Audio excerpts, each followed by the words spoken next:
आवाज लोकशाहीमध्ये आज आपण बघणार आहोत रायगडमधील नागरिकांच्या समस्या नेमक्या काय आहेत त्या। आवाज लोकशाहीचा या कार्यक्रमामध्ये आज आपण पाहणार आहोत रायगड जिल्ह्यातील शासकीय क्रीडा संकुलाची अवस्था।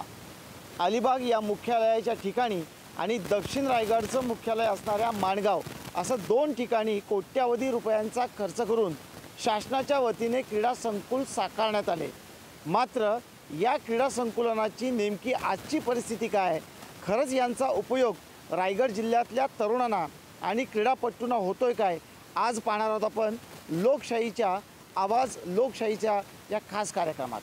चला तर मग पाहूया रायगडमधले क्रीडा संकुल कुठे आहे। क्रीडा संकुल कुठे आहे? हे मोकळं मैदान आहे। हे ह्या 4 बिल्डिंग उभ्या केल्यात, त्या नुसत्या गोडाऊन म्हणून वापर होता। इथे निवडणुका होतात, त्याच्या मतपेट्या ठेवल्या जातात, मतमोजणी होते।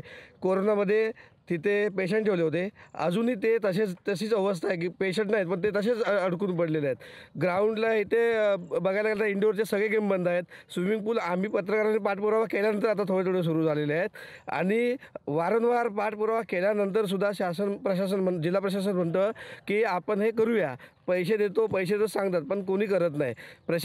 राजकीय नेते जे असतात त्यांना फक्त इन्फ्रास्ट्रक्चर उभारणीमध्ये इंटरेस्ट असतो, कारण बांधकामामध्ये त्यांना इंटरेस्ट असतो। क्रीडा संकुल अतिशय दुरावस्था झालेली आहे। इथे रोज सकाळी आणि संध्याकाळी असे रोज 50 ते 60 मुलं खेळत असतात। परिसरातील मुलांना ग्राउंड हा उपलब्ध झालेला आहे, परंतु शासनाने त्याकडे दुर्लक्ष केल्यामुळं या ग्राउंडची अतिशय दुरावस्था झालेली आहे। अतिशय खेद वाटतो सांगायला की आताच मागच्या आठवड्यामध्ये मॅचेस झाल्या त्या आम्ही स्वतःहून त्या ग्राउंडची गवत जवळजवळ 4 ते 5 फूट गवत वाढलं होतं। ते गवत आम्ही स्वतःहून आमच्या खर्चाने काढून घेतलं आणि आम्ही आमच्या मॅचेस खेळवल्या। जर हे ग्राउंड सारखं खेळासाठी उपलब्ध करून दिलं किंवा चांगली त्याची निगराणी राखली तर या पंचक्रोशीमध्ये किंबहुना रायगड जिल्ह्यामध्ये असं ग्राउंड कुठेच मिळणार नाही। ह्या क्रीडा संकुलाची दुरवस्था खरंच इतकी दुरवस्था झाली आहे की ते पुन्हा करायला गेलं त्यासाठी खूप फंड लागणार आहे। तर शासनाने यासाठी प्रयत्न करायला पाहिजे। या जिल्ह्यातल्या पत्रकारांनी, अलिबागमधल्या पत्रकारांनी या संकुलासाठी खूप प्रयत्न केले। गेल्या वर्षी पत्रकारांच्या क्रीडा स्पर्धा घेऊन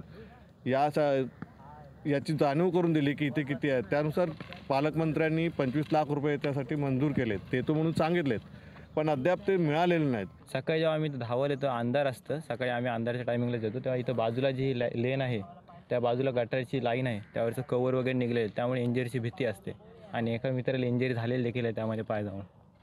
आणि सारखे इकडे प्राणी चालू असतात, कुत्रे, मांजर, बैल ग्राउंडमध्ये चालू असतात।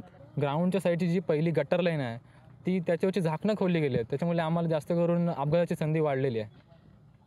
आणि ग्राउंडची जी 8वी लेन तर तिथं आम्हाला बघायलाच भेटत नाही। आम्ही आजपर्यंत फर्स्ट लेनमध्येच धावतो आहे। ग्राउंडला एकूण 8 लेन असतात, आमचे 1 लेन सोडल्यानंतर दुसऱ्या सगळ्या लेनवर गवत दगडं सगळी खूप वाढलेली आहेत। अजिबात कोणतं लक्ष नाही, काय नाही। आम्ही आमचे फर्स्ट लेनमध्ये ॲडजस्ट करतो। आज एवढे दिवस झाले आम्ही 6 महिने कंटिन्यू प्रॅक्टिस करतो आहे। पावसात पण आम्ही फर्स्ट लेनमधूनच धावतो होतो। आम्ही इथं सगळे वेगवेगळ्या क्षेत्रातले येतात, काही जण पोलीस भरतीसाठी करतायत, तर काही जण अग्निवीरसाठी करतायत, तर काही जण वन विभागाची तयारी करतायत। आणि रोज सकाळी आम्ही इथं 5 वाजता अंधारातच येतो। आमची नेहमी प्रॅक्टिस अंधारात आणि उजेडातपर्यंत आमची प्रॅक्टिस आटपतं। तर आम्हाला मेन प्रॉब्लेम होतं, आम्हाला इथं धावण्यात प्रॉब्लेम होता, कारण की लाईटची व्यवस्था तिकडे कोपऱ्यावर करला जेव्हा लाईट नसतं आणि ग्राउंडचे आत्ता सध्याची अवस्था बघून खडे वर आलेत, माती साईडला गेलेले आहे आणि आम्हाला फक्त फर्स्ट लेंथ आणि सेकंड लेंथच भेटतं, त्याची पण अवस्था पाहिजे तशी नाही आहे। इंजुरीची खूप भीती वाटते आता सध्या। तर पाण्याची देखील कधी बाथरूमला पाणी असतं, कधी बाथरूमला पाणी नसतं। टॉयलेट बाथरूमची मेन इथे सोय नाही आहे, त्याच्यानंतर पाणी पण आहे आणि तिकडचं ते वॉशरूम आहे ते काही व्यवस्थित नाही आहे, जाऊन तुम्ही बघू पण शकता। आणि दुसरं म्हणजे ते जिमचं वगैरे होतं पहिले लेडीजसाठी, ते पण आता सध्या बंद आहे। आणि ट्रॅकची अवस्था पण खूप बेकार आहे, म्हणजे खडे एवढे आहेत ना की बिना शूजची किंवा असं वॉक पण आपण करू शकत नाही। म्हणजे ह्या सुधारणा व्हायला पाहिजेत। आणि गवत वगैरे पण भरपूर आहे, ते जनावरांची वगैरे भीती आहे, म्हणजे असं रनिंग वगैरे करताना। आपल्या इथे सगळं चांगलं आहे, पण जे इंडोर वगैरे आहे ते सगळं नीट झालं पाहिजे। गवत वगैरे खूप वाढलेलं आहे, सगळे प्रॅक्टिससाठी येतात मुलं मुली, वॉशरूमची व्यवस्था नाही आहे, इथे पाण्याची सोय नाही आहे, तर ते सगळं नीट झालं पाहिजे एवढं वाटतं आम्हाला। ॲक्च्युली त्रास मेन म्हणजे आपल्याकडे बेसिक रनिंग करायला सुद्धा मातीचा ट्रॅक नाही, त्यात दगड वगैरे आहेत खूप, त्याच्यामुळे मुलांच्या पायांना वगैरे इंजरी होते। आणि मेन म्हणजे दुसरं बोलायला गेलो तर वॉशरूमची समस्या वगैरे खूप आहे. जास्त करून मुली वगैरे येतात तर त्यांना चेंजिंगचं रूम नाही आहे आणि वॉशरूमला वगैरे पाणी वगैरे नसतं. आणि बाकीच्या तर आहेतच, पण या मेन बेसिक जरी केलं ना तरी खूप होईल. वाढलेलं गवत यामुळे या ठिकाणी धावपट्टूंना सराव करता येत नाही आहे. महिला क्रीडा आहेत, पट्टू आहेत, त्यांच्यासाठी कुठलीही स्वच्छतागृहाची व्यवस्था नाही आहे आणि त्यामुळे महिलांची सुद्धा या ठिकाणी यायची कुचंबना होते. आता खरं तर पोलीस भरती, मिलिटरी भरती आणि त्याचबरोबर वन खात्याची देखील भरती आहे आणि या भरतीसाठी आवश्यक असणारे शारीरिक प्रात्यक्षिकासाठी मुलांना ही जागा हवी आहे. मात्र प्रशासन याकडे दुर्लक्ष करत असणारे क्रीडाप्रेमींमधनं नाराजी व्यक्त होत आहे.